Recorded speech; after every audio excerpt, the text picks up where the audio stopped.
রামপুরহাট এক ছাত্রীকে শ্লীলতাহানির অভিযোগ এক গৃহ শিক্ষকের বিরুদ্ধে। ঘটনায় স্থানীয়রা শিক্ষককে বেধড়ক মারধর করে পুলিশের হাতে তুলে দেয় বলে অভিযোগ।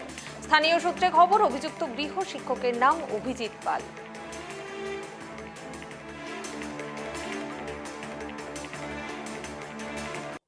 একটা বড় পরিমাণের মাস্টার ছিল, মানে জিওগ্রাফি, এই ফিজিক্যাল সায়েন্স, আর বাড়িতে পড়াতে আসতো।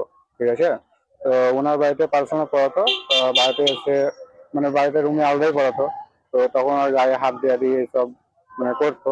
তো ভয়ে এতদিন বলেনি, বেশিদিন না, এইচএসের পরীক্ষার আগে। তারপর এখন যাই হোক, এইদিকে একটি মাস্টারের ঝামেলা করা চলছে এখন এই শ্যামপাড়ি হাই স্কুল নিয়ে। তার জন্য একটু সাহস পেয়েছে, তার জন্য আমাকে বলেছিল, তাই আমি স্যারকে ডেকেছিলাম। আজকে তুমি হয়েছে। স্যারের কি নাম? অভিজিৎ পাল।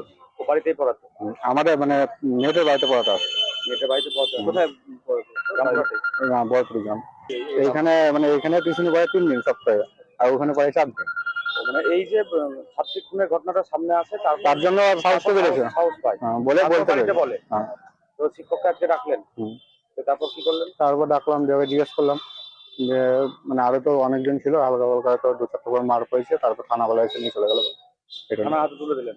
কি চাইছেন এখন? এখন কি থানাবেলা প্রশাসন জবাব দেবে, এটা বলবে।